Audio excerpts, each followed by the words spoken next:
अगर आप लोग लड़ोगे, इस चीज को बचाओगे, तो पता नहीं कितनी आने वाली पीढ़ियां हमारी सुधरेंगी और इन लोगों को पता चलेगा कि संविधान की पालना कैसे होती है। लोग तो सिर्फ बचाने के लिए किताब पकड़ते हैं और बोलते हैं बचाना है इस किताब को, चलो एक रैली निकालते हैं, चलो चलते हैं। तो पहले वो सबसे महत्वपूर्ण बात ये है कि जब हम कैंपस में एंट्री कर रहे हैं, मैं शुरू से बताना चाहूँगा क्योंकि प्राचार्य साहब ने पूरी स्टोरी और 5 डिमांड जो थी उन पे बात रख दी है।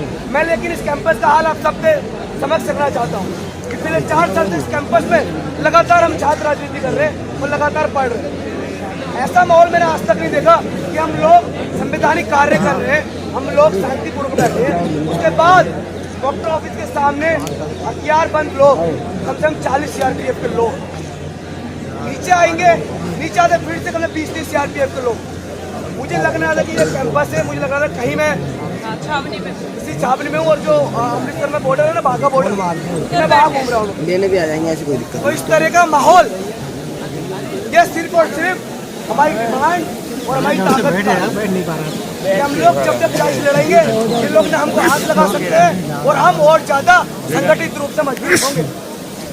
मैं ज्यादा बात नहीं रखूंगा, सुबह से हम बोल ही रहे हैं, मैडम हम अच्छे समझा सकते हैं। बिल्कुल सही कहा साथी आशुतोष ने।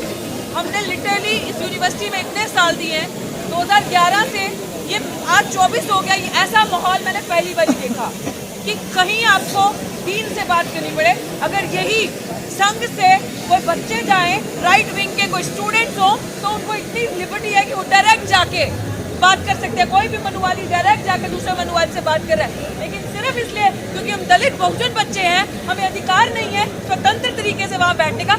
इस तरीके का माहौल था उनके ऑफिस के अंदर, जैसे पता नहीं कितना बड़ा गुनाह कर रहे हैं और कितनी बड़ी डिमांड मांग रहे हैं। वही बात साथियों, जब हक की बात करोगे तो आतंकवादी कहलाए जाओगे, जब जी जी जी हुजूरी करोगे तब सब ठीक है। वही चीज आज वहाँ पे हमें देखने को मिली, लेकिन हमने भी हिम्मत नहीं हारी।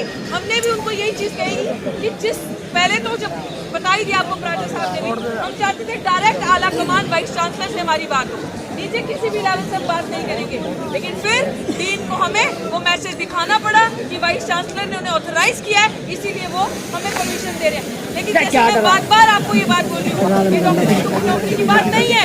आज मैं लोगों को कहना चाहती हूँ, शायद आप भ्रमित करते हो, आप अभी भी भ्रम फैलाते हो। जो ये लोग बात बोलते हैं कि हाँ डॉक्टर तो नौकरी के लिए लड़ रही है इसलिए वहाँ बैठे, अगर डॉक्टर तो नौकरी के लिए लड़ रही होती तो आज एक डिमांड लेके आती। डॉक्टर तो ने पहली बार आज वहाँ जाकर जो दर्द ये छात्र है, इनके सीने में क्या दर्द है? इनके सीने में भी वही दर्द है जिन जिन भी लोगों की थाली से निवाला छीना, पहले उन कुर्सियों पे भरे जाए, जिन जिन लोगों को डिस्प्लेस किया उनकी नौकरियां दी जाए। SC/ST का बैकलॉग समझते हो क्या है? आप लोगों को गाँव देहात से एक एक बच्चा, एक एक छात्र को पढ़ाना पड़ेगा कि आओ दिल्ली यूनिवर्सिटी में नौकरी लो, आओ दिल्ली यूनिवर्सिटी में नौकरी लो, तुम्हारी नौकरी खाली पड़ी है। उस चीज की जायज डिमांड जो हमारे साथ हमला हुआ, अगर JNU जैसी यूनिवर्सिटी, अभी IIT दिल्ली में SC/ST के बैकलॉग की स्पेशल रिक्रूटमेंट ड्राइव निकली है, तो DU में क्यों नहीं हो सकता? DU क्यों पीछे है?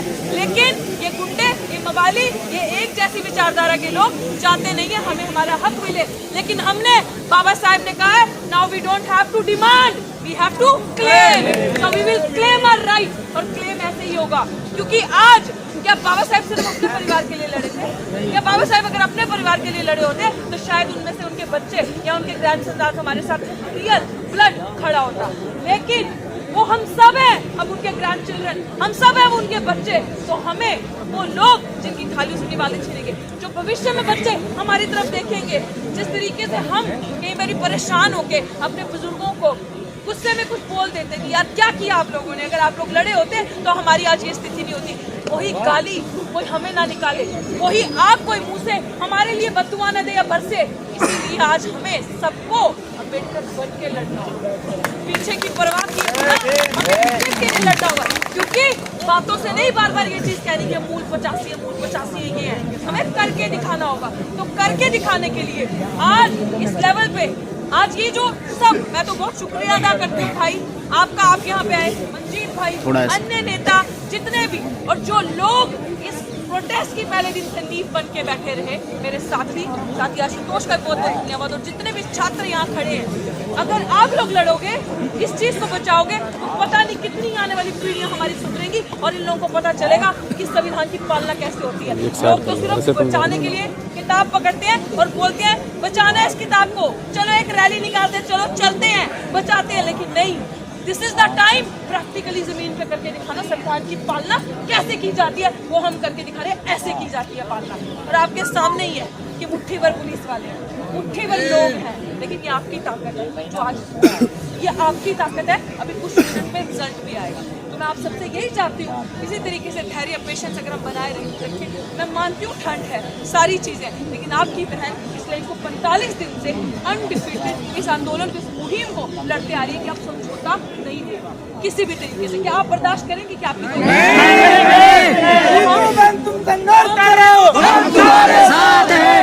इंच भी पीछे नहीं हटेंगे। और मैं ये भी कहती हूँ कि अभी जिन जिन लोगों को लाइव ऑनलाइन मीडियम के माध्यम से पता चल रहा है, मेरे पास ऐसे फोन कॉल्स आए हैं, लोग बसेस भर के, अभी हरियाणा से कॉल आया कि हम अगर आपका रात तक सोल्यूशन नहीं होता तो कल सुबह 2 बजे हमारी तरफ से आ रही है दिल्ली विश्वविद्यालय में, हम अपनी तरफ से मोर्चा लगाएंगे। भाई साहब की तरफ से 5 बजे, तो अगर नहीं सोल्यूशन आता तो ये सब होगा। जय। अभी हमें अधिकारियों ने ये बताया है कि वो डेलीगेशन जो गया था पहले डीन साहब से मिलने, वो दोबारा उनको बुलाया जा रहा है, शायद कोई जवाब देने के लिए। तो मैं ये आप लोगों की परमिशन लेना चाहता हूँ कि क्या हम इस डेलीगेशन को वापस बात करने भेज दें? सबकी सहमति है? क्योंकि होगा वो आप जनता हो, जनता की अदालत में फैसला हो रहा है। आप जो बोलोगे वो हम करेंगे, अगर आप बोलोगे तो हम जाएंगे। नहीं जाओ, नहीं तेरे से बात बनती है।